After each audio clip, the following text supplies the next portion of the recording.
Buenas noches, hermanos, hermanas. Vamos a retomar nuestro estudio de los atributos de Dios.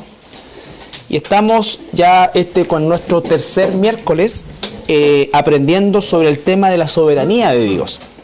Cuando nosotros comenzamos este estudio, hicimos una división, una macrodivisión entre los atributos que eran insondables y los atributos de alguna manera, ¿no es cierto?, que nosotros podíamos, que eran como transmisibles, que eran en definitiva lo que se traducía también en los frutos del Espíritu, o en el fruto del Espíritu.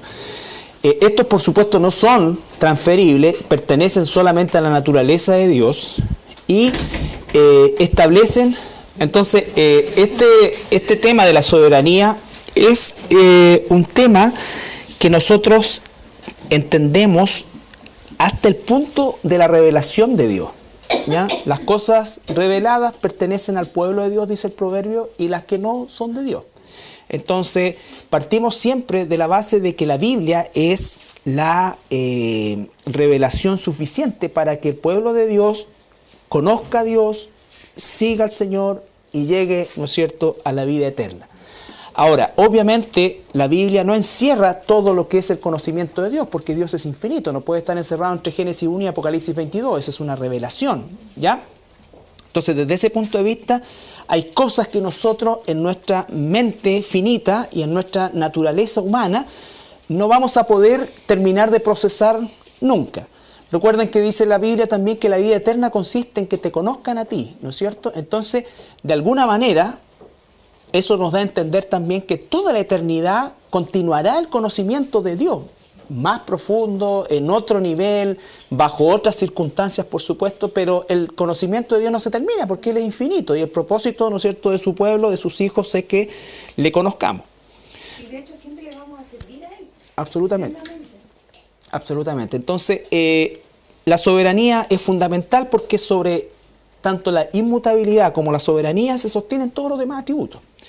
Entonces, dijimos soberanía sobre la creación, sobre los seres humanos, sobre los gobiernos, sobre la salvación, que es donde mayormente nosotros hemos tenido, por así decir, este encontrón necesario, este redarguir con lo que quizás nosotros podemos pensar o llegar a pensar o en el cual también fuimos formados. Todos nosotros venimos de un trasfondo católico romano donde se asume, ¿no es cierto?, que la salvación es un acto de una parte la voluntad de Dios, pero por otra parte un mérito también de la persona, ¿ya? Entonces el cristianismo bíblico nos muestra claramente que la salvación es un acto de la soberanía de Dios de principio a fin, en cada una de sus etapas, ¿ya? En cada una de sus etapas. ¿Por qué? Porque nosotros tenemos doctrinas importantes, la doctrina de la salvación, que son, o sea, importantísimas, la doctrina de la salvación, ¿no es cierto?, sumada a la doctrina de la inhabilidad total del hombre. Cuando estamos hablando de doctrina, estamos hablando de pilares que no tienen ninguna otra interpretación que lo que la Biblia nos dice, ¿ya? La salvación no tiene ninguna otra interpretación más que la que la Biblia dice. La inhabilidad, y se sujeta en la doctrina de la inhabilidad del hombre, que significa, ¿no es cierto?, que el hombre está completamente muerto. La palabra depravado significa, ¿no es cierto?, que su mente está completamente torcida, sus sentimientos están torcidos, sus emociones están torcidas y sus elecciones también son torcidas porque nosotros fuimos con capacidad, hechos con capacidad de elegir. Pero obviamente nuestras elecciones van a estar dentro del campo de lo que es nuestra naturaleza. Cuando estábamos en nuestra naturaleza caída, o con nuestra naturaleza caída, nuestras elecciones eran en esta naturaleza. Por supuesto que habían decisiones entre buenas y malas, todos, pero todas nuestras decisiones eran de carácter temporal, no glorificaban a Dios y nos conducían finalmente, independiente de ellas, a la muerte eterna. ¿No es cierto? Solamente cuando nosotros fuimos, ¿no es cierto?, Dios nos tomó, entonces nosotros tuvimos recién la concepción real del bien y del mal, ¿ya? Ahora, recuerden que el concepto ni la palabra albedrío y libre albedrío no existe en la Escritura. Esa es una invención del catolicismo romano medieval, ¿no es cierto?, justamente para fortalecer esta doctrina de la salvación por obra, en dos partes. Dios, por supuesto, ponía la gracia, una parte la hacía Dios, pero la otra parte me correspondía a mí de ganarme esa gracia, lo cual es una dicotomía desde el punto lingüístico incluso, porque la gracia implica que no hay mérito en quien la recibe. Entonces, esta situación nos lleva a ir entendiendo la doctrina más profunda, más cruda, por así decir, en la cual efectivamente nosotros entendemos que la única manera de que un ser humano alcance salvación es que Dios intervenga de principio a fin, tanto en la elección, ¿no es cierto?, como en el llamado, como en el proceso de santificación y después el proceso de glorificación. Por eso es que Jesús le dice a Nicodemo, tú tienes que nacer de nuevo, ¿no es cierto? Está diciéndole que en la condición en que se encuentre, independiente de su nivel de elección en su naturaleza carnal, está no medianamente perdido, no casi salvado, sino que completamente perdido y absolutamente muertos en sus delitos y pecados. ¿Ya?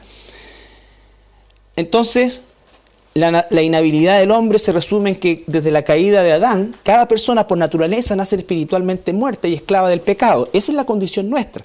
Aunque tenemos voluntad y elección, solo podemos hacerlo dentro del contexto de nuestra naturaleza. Y como tenemos una naturaleza caída, una naturaleza depravada, ¿no es cierto?, una naturaleza torcida, nosotros no solamente no podemos hacer la elección por Dios, sino que además no queremos hacerla.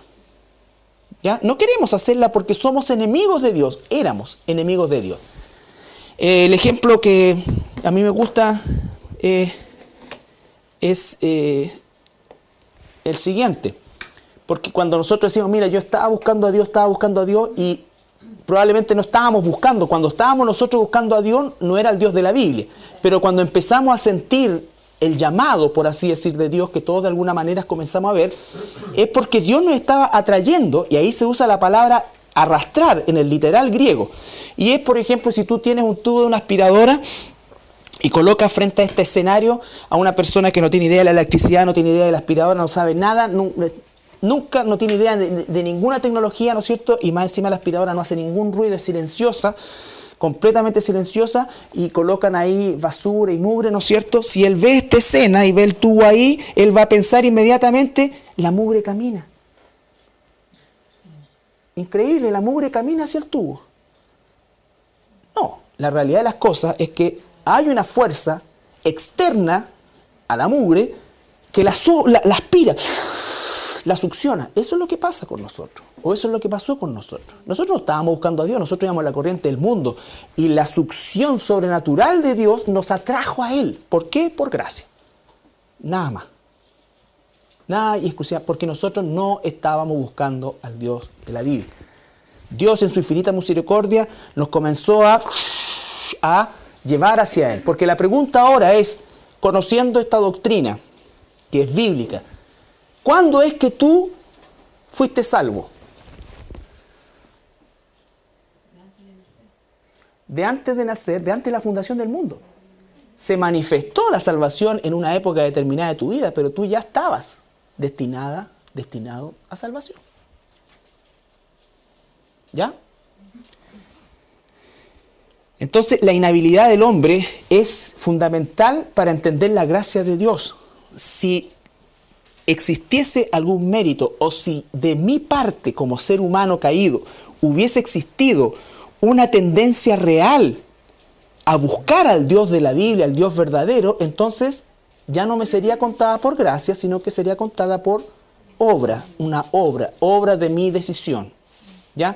Y eso es absolutamente, o sea, es contrario a lo que la Escritura dice, Recuerdo otra vez Romanos 8, que debe ser un pasaje que a nosotros, porque el libro Romanos es un libro donde nos enseña las bases doctrinales de la justificación, de la santificación, de la glorificación, que es el proceso, ¿no es cierto?, que nos lleva en el Señor. Cuando el Señor dice, cuando alcancen salvación, y está hablando a los salvados, se está refiriendo a que la salvación tiene un proceso. Nosotros fuimos justificados. Esa justificación ocurrió en la eternidad pasada, antes de la fundación del mundo. Se manifestó en un momento de tu vida, ¿no es cierto? Estamos ahora en un proceso de santificación y la meta en esta fase, ¿no es cierto?, es la glorificación. Romanos 8, 28.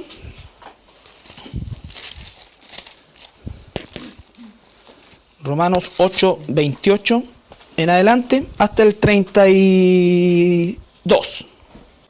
Y sabemos que a los que aman a Dios, todas las cosas les ayudan a bien. Esto es, a los que conforme a su propósito son llamados. Porque a los que antes conoció, también los predestinó para que fuesen hechos conformes a la imagen de su Hijo, para que Él sea el primogénito entre muchos hermanos. Y a los que predestinó, a estos también llamó.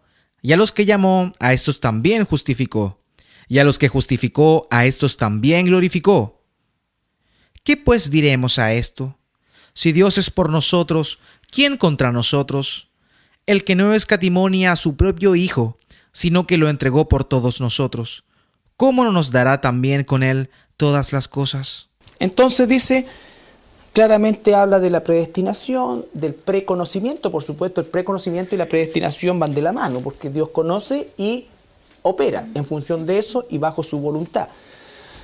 No es solo el hecho, o no es el hecho del preconocimiento, no es que Dios sabía que yo iba a decidir por Él, porque yo estoy muerto, estaba muerto en mi delito y pecado, yo no podía ni quería decidir por Dios. Él tuvo que hacer una intervención.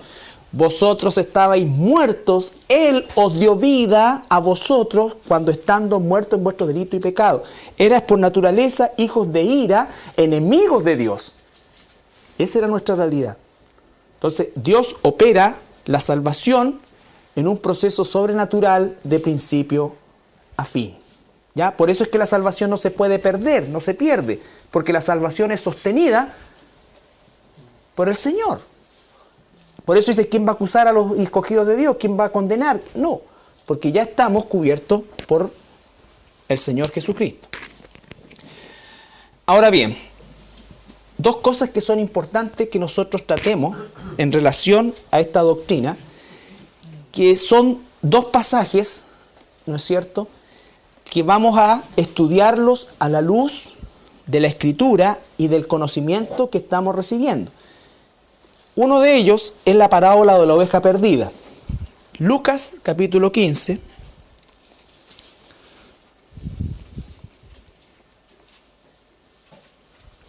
Versículo 1 al 7. Se acercaban a Jesús todos los publicanos y pecadores para oírle. Y los fariseos y los escribas murmuraban, diciendo, «Este a los pecadores recibe, y con ellos come». Entonces él les refirió esta parábola, diciendo, «¿Qué hombre de vosotros, teniendo 100 ovejas, si pierde una de ellas, no deja las 99 en el desierto, y va tras la que se perdió hasta encontrarla? Y cuando la encuentra, la pone sobre sus hombros gozoso. Y al llegar a casa, reúne a sus amigos y vecinos, diciéndoles, «Gozaos conmigo, porque he encontrado mi oveja que se había perdido». Os digo que así habrá más gozo en el cielo por un pecador que se arrepiente que por 99 justos que no necesitan de arrepentimiento. ¿Cuál es la interpretación equivocada que se le ha dado siempre a esto? Es el hecho, ¿no es cierto?, de que esto es como ir a buscar a un hermano que se perdió, rebelde, que se fue, ¿no es cierto?, que salió de la iglesia y que... No. Esto no es así, porque esto se refiere, en primer lugar, obviamente es una parábola, ¿no es cierto? Está hablando en primer lugar de ovejas, por lo tanto son todos hijos de Dios. Tienen en el redil un número que lo deja bien claro, 99. El número 100 en el griego, ¿no es cierto?, o los griegos lo usaban para hablar de totalidad, por lo tanto no es un número aleatorio, sino que es culturalmente usado, era culturalmente usado. Entonces él dice, me falta una. Esa una es una oveja de Dios porque nosotros fuimos salvos antes de la fundación del mundo, pero no se manifiesta nuestra salvación hasta el momento en que Dios nos llama y nos atrae. Ese es un cristiano que no sabe que es cristiano y que está, por eso es que el Señor la encuentra desnuda, esto, acá, y la toma y la lleva ¿a dónde? Al redil. Entonces está hablando, en términos de lo que nosotros podemos entender, de un inconverso que es cristiano, pero no sabe que es un elegido de Dios. ¿Qué es lo que está haciendo la iglesia hoy día?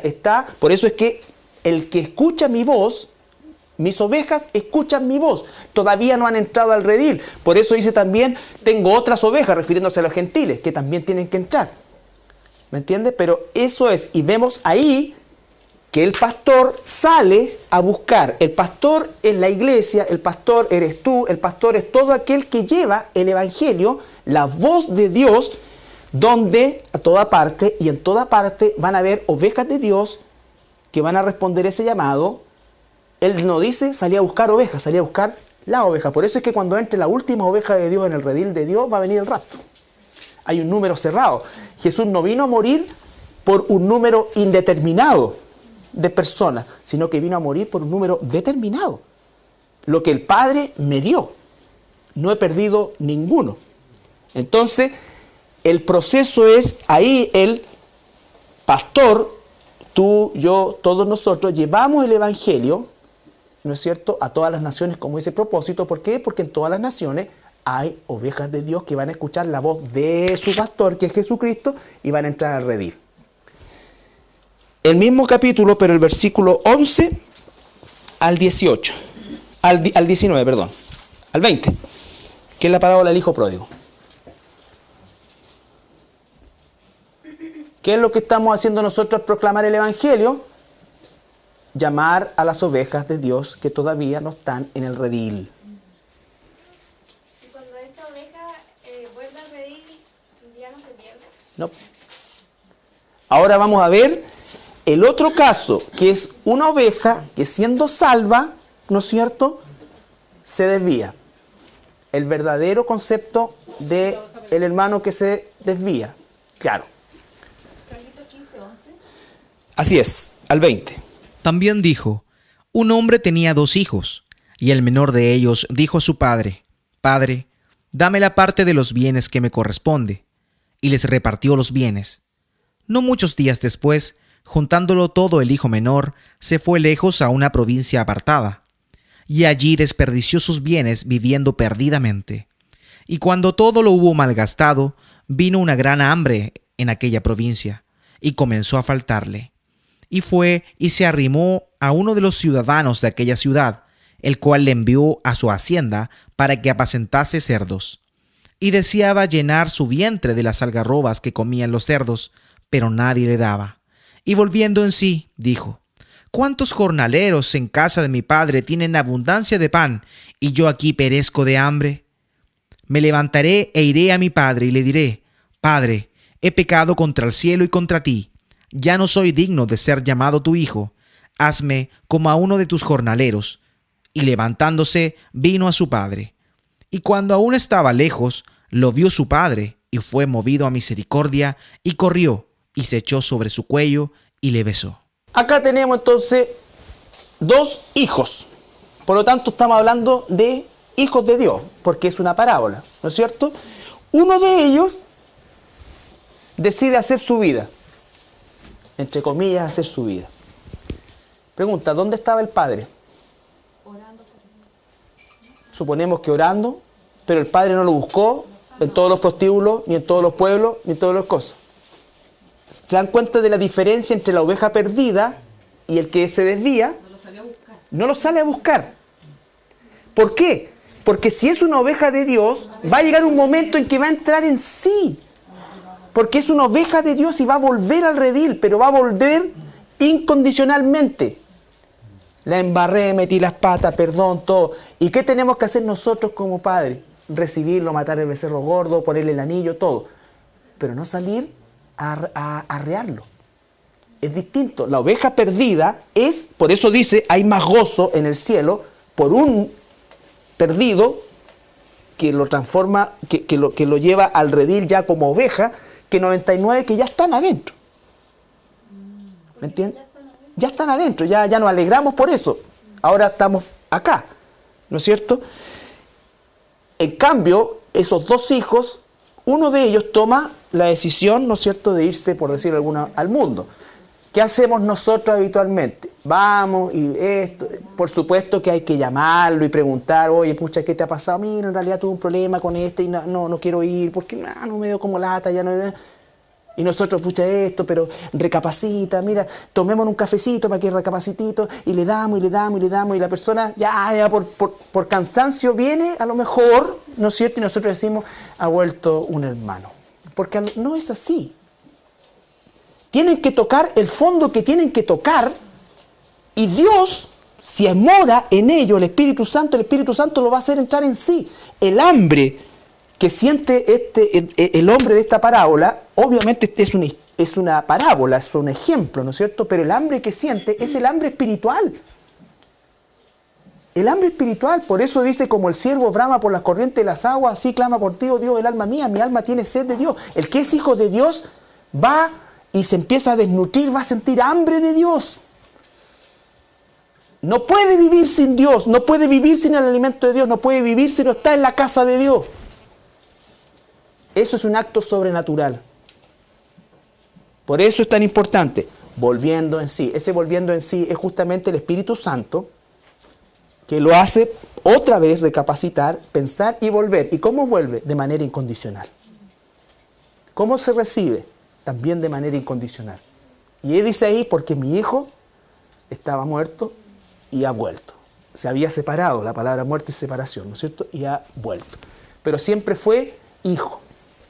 Por eso es que nosotros no debemos lacear, no tiene nada que ver la oveja perdida con la persona rebelde que no quiere venir. Si esa persona es un hijo o una hija de Dios, va a regresar. Por eso oramos congregacionalmente por los hermanos alejados. Yo no sé si todos los que se han ido son alejados, o sea, son hermanos o no, lo que sé es que no están. Si son hermanos, van a reaccionar.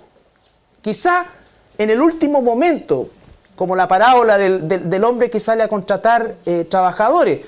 Hasta 10 para las 5 contrató gente. No lo sé. Pero eso ya no es mi parte. ¿Quieres decir algo? Sí, hay una pregunta. O sea, ¿hasta dónde se ejercería el don de exhortación? Hasta cuando la persona responde. Y es una vez. Dice la Biblia, ¿no es cierto?, que tú exhortas a la persona, si te hace caso, en esa vez has recuperado al hermano. Y sobre lo mismo, en una pasada un poco más difícil, si nos va a aclarar, en Ezequiel o en Isaías es donde el profeta, a nombre de Dios, llama la atención de los pastores, porque las ovejas andan perdidas, sin pastor, sin que las alimente. También ahí habría una forma de armonizar Lo que pasa es que el juicio, por eso dice que no se hagan muchos maestros de ustedes, porque recibiremos doble condenación. Eso significa que la responsabilidad del pastor, de los que enseñamos, ¿no es cierto?, es alimentar al rebaño. Esa es la única cosa por la cual nosotros, es la mayor responsabilidad que tenemos. La mayor y más grande responsabilidad es esa. Obviamente va a haber un juicio sobre esos pastores, que pueden ser muchos de ellos falsos, ¿no es cierto?, sobre la oveja. O sea, nadie va a quedar libre ni de la gracia ni de la justicia de Dios. Por eso es tan importante que nosotros sepamos exactamente cómo es que debemos nosotros actuar y no ser guiados por los sentimientos y las emociones, porque nosotros somos eminentemente sentimentales y emocionales, ¿no es cierto?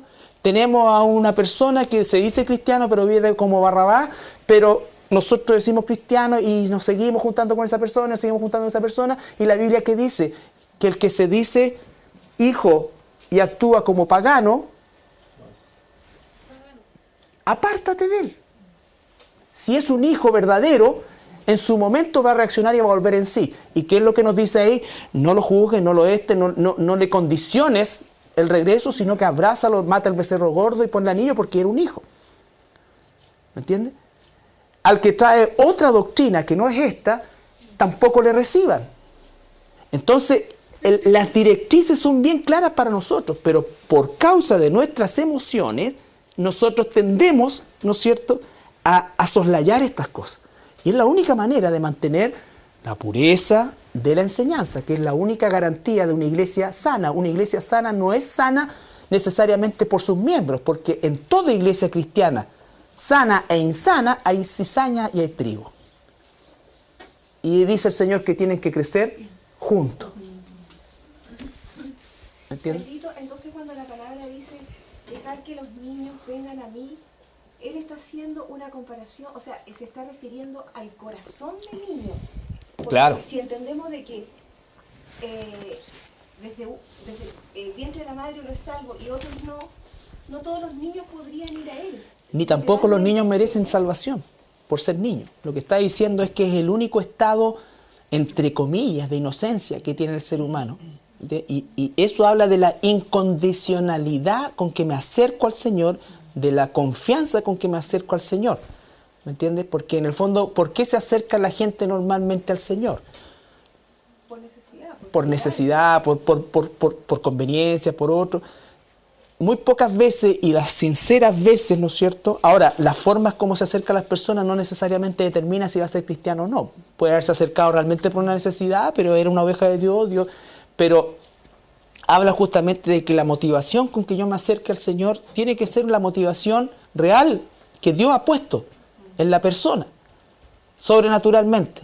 Y eso lo hace inocente, porque nos deja en una condición realmente de inocencia para acercarnos legítima y genuinamente a Dios. A Dios. Porque la palabra también dice que el malo se desvía desde que nace. Claro. Lo que pasa es que el concepto de bien y mal tiene que ser leído a la luz de la Escritura. Porque hay gente que puede obrar a los ojos del mundo, incluso nuestra horizontalidad, bien, y probablemente sea así, pero está sobre la base de una naturaleza muerta. Y las buenas obras para Dios, si estamos muertos, son trapos de inmundicia, porque vienen de un muerto. Entonces es mucho más dura la situación, porque claro, y ese es lo terrible y lo satánico del ecumenismo, que en función de las cosas que se hacen, nos unimos para esto, nos unimos para luchar contra las drogas, nos unimos para luchar contra esto, entonces el consejo de iglesia se une, ¿no es cierto?, con el episcopado, con esto, porque tenemos una meta en común, que es erradicar la droga de los jóvenes de Chile. Les aviso que no la vamos a erradicar, sino que va a empeorar, lo que no significa que no es que hagamos nada, pero no va a venir ahí, y eso hace que justamente por causas sociales se pervierta la doctrina y se llegue a ese punto de confusión. Es como con el tema de la pobreza, con el tema de todas estas cosas que son parte del mundo caído, que está juzgado y que va a ser condenado.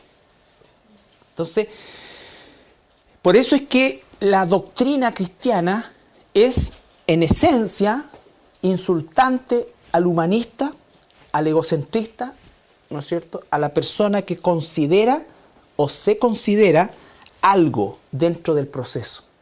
Eso significa que los cristianos tenemos baja autoestima, no, significa que nosotros tenemos, como dice Romano, el verdadero concepto de nosotros mismos.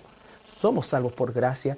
Es como un hermano en la mañana me decía, sí, pero es que yo creo que entiendo lo que tú dices, me dice, pero Dios igual nos considera a nosotros importantes, somos importantes. No, porque si nos considerara importantes, entonces ya no sería gracia. La gracia es absoluta. Pero fuimos su creación especial, sí, pero nos caímos. Todo es por amor de sí. Claro. Y todo es para su gloria. Bueno, sobre la base de lo que recién hablamos, en el fondo que esa figura de dejar a los niños venir a mí y que delatar en el reino de Dios, entonces es una representación de la inocencia con la que uno se acerca a Dios. Exacto. Pero sobre la base de la predestinación, entonces no todo niño que muere. No. Esa es otra cosa. Es otra cosa. Ahora, si una persona estaba predestinada a morir antes de nacer, bíblicamente, ¿no es cierto?, está el concepto de la providencia de Dios, que efectivamente no hay juicio sobre la inconsciencia. Porque la clave, ¿no es cierto?, de la salvación, del proceso de la salvación, desde nuestra perspectiva, es el arrepentimiento. ¿No es cierto?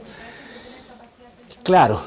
Por eso es que el concepto de niñez habla justamente de esa inocencia, de esa dependencia, de esa credibilidad hacia la persona del Señor. O sea, que nos acercamos realmente porque queremos de Él. Queremos de Él, sin otra motivación sin una segunda o tercera motivación. que es muy difícil, que solamente yo, de verdad, uno lo llega a entender en el tiempo. Porque mucha gente se acerca al Señor porque tiene miedo, porque tiene esto, y claro, y si es un hijo o una hija de Dios, en el tiempo esas motivaciones van a ir desapareciendo. Y va a quedar la única y verdadera motivación que debemos tener todos nosotros, que es para su gloria. Para su gloria. En nuestra inhabilidad absoluta, que todo es para su gloria, que no se trata de nosotros. Es como la parábola del sembrador. La parábola del sembrador no se trata ni de la semilla, que es inamovible, ni del sembrador, se trata de los terrenos. Y los terrenos son potestad de Dios. Él endurece a quien quiere endurecer. Él hace fértil al que quiere hacer fértil. Pero ¿cuál es nuestra función? Sembrar. Nadie puede decir, un verdadero cristiano, a lo mejor en principio podrá pensar como se le pasa por la mente porque es natural, pero no puede quedarse en esa concepción filosófica, bueno, si los terrenos dependen de Dios, entonces, ¿para qué hago esto? ¿Para qué hago esto otro? Pero es todo lo contrario.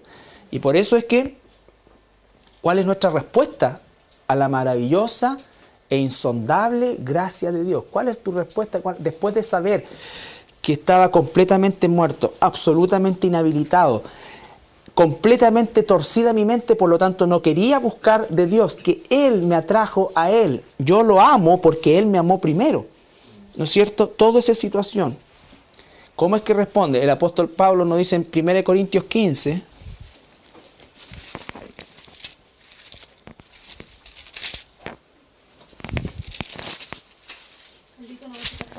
¿qué se considera niño bíblicamente? ¿Qué se considera niña? mira, no hay, este es un principio, según el concepto cultural judío, pero en la Biblia los principios están sobre la cultura. Y si yo entiendo que los judíos bíblicos, no los que hay ahora, ¿no es cierto?, se fueron formados por Dios, fueron juntados por Dios y sus leyes se las dio Dios, entonces tendría que decir que es mucho más que una cosa cultural, y la Biblia dice que a los 12 años una persona ya está en capacidad de razonar y de tomar decisiones y de saber, entre comillas, lo que es bueno y lo que es malo. ¿Entiendes? Ese es el punto.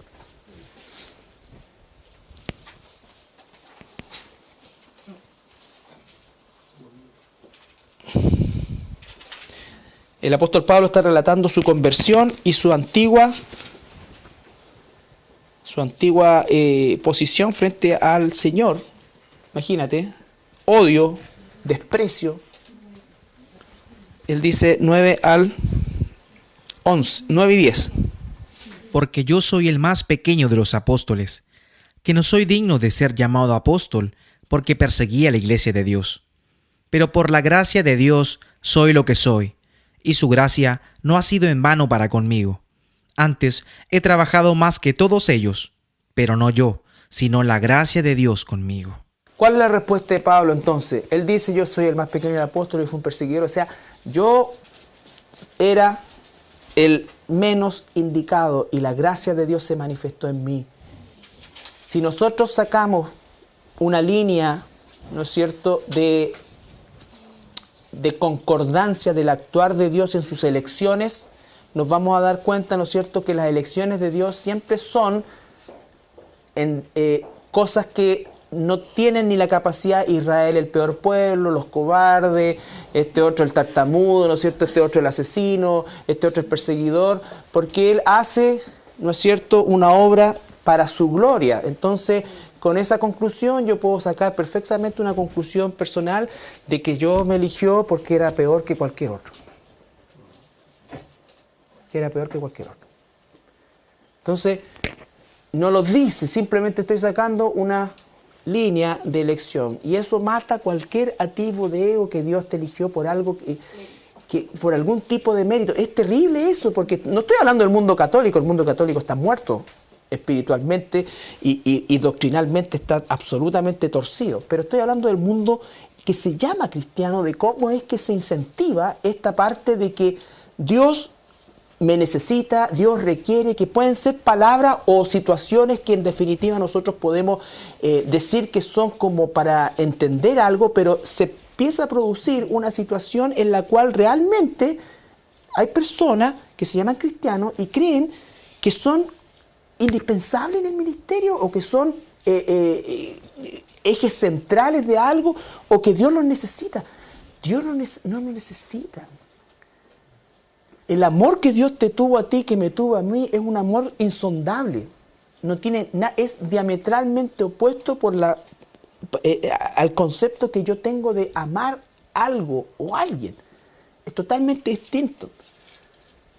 Lo completamente aborrecible Dios lo eligió para glorificarse Él, para que nunca exista una instancia en la cual uno pudiese llegar a pensar que había un mérito en nosotros. Por eso es que es tan satánica cualquier doctrina que inste a creer que la persona tuvo algún mérito en. No tenemos mérito. Y Pablo dice, después de conocer esto, ¿no es cierto? ¿Qué es lo que me hace hacer a mí? Trabajar más que todo. ¿Creía Pablo en la predestinación? Claro que sí, él escribe Romanos, escribe todas las cartas, todos los principios doctrinales de la predestinación son dadas por el apóstol Pablo, o por lo menos el 90% de ellos. Sin embargo, eso en vez de retrotraerlo a una posición pasiva de decir, bueno, si la cuestión es para qué, es por excelencia el hombre que recorrió más territorio, ¿no es cierto?, llevando el evangelio de Jesucristo. Un verdadero hijo de Dios que absorbe y toma y reconoce esta doctrina maravillosa, lejos de hacer de él o de ella una persona pasiva, la hace una persona absolutamente distinta, con más pasión por el Señor, con más amor hacia la obra de Dios, de Dios. ¿Por qué? Porque entiende que es por gracia.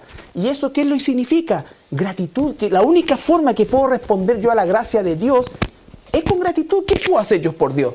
Señor, ¿voy a ir a ganar almas por ti? No, si las gana Él. Señor, voy a hacer esto para ti. ¿Qué necesitas esto? Esto tenemos que hacerlo para el Señor. Hagamos esto para el Señor. Sí, Señor, son cosas que uno puede decir son de carácter lingüística, pero son erradas. ¿Qué puedo darle yo a Dios? Más que problema. ¿Me entiende? Menos mal que Dios no es sentimental, si no me sabría pegar un tiro. Con la calidad de hijos que tiene. Entonces, Él hace todo y me hace parte a mí de un proceso donde no soy necesario, donde a veces hasta puedo ser un estorbo, pero me hace parte del proceso. Entonces, qué maravilla más grande que el Rey del universo, el creador de todo, se haga el tiempo de tomarme a mí y colocarme a enseñar.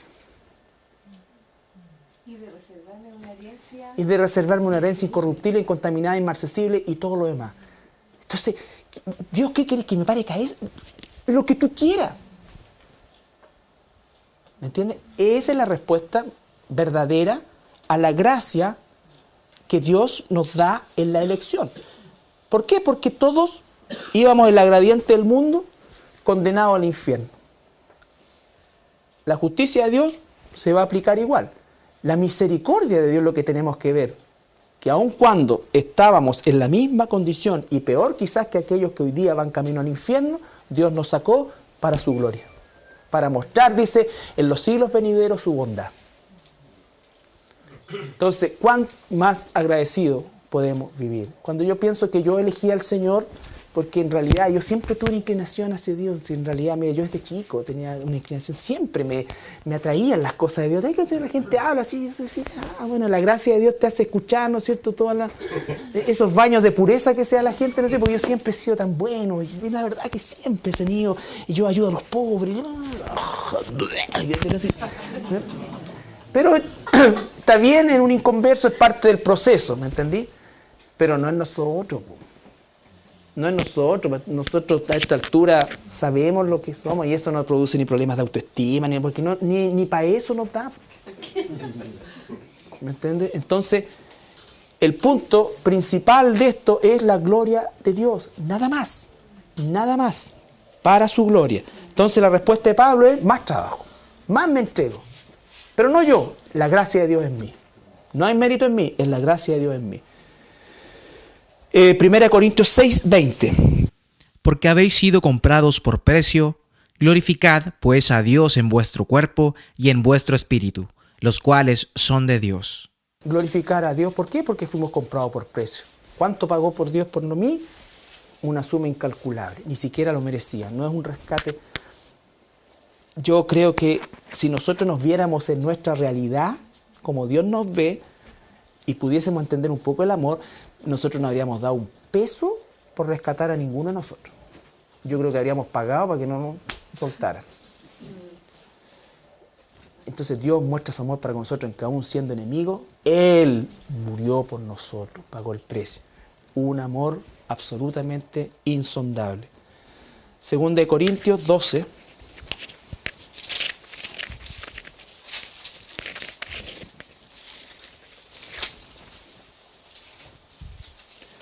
Esto es la confesión de Pablo respecto a su viaje al tercer cielo, desde el versículo 7 al 10.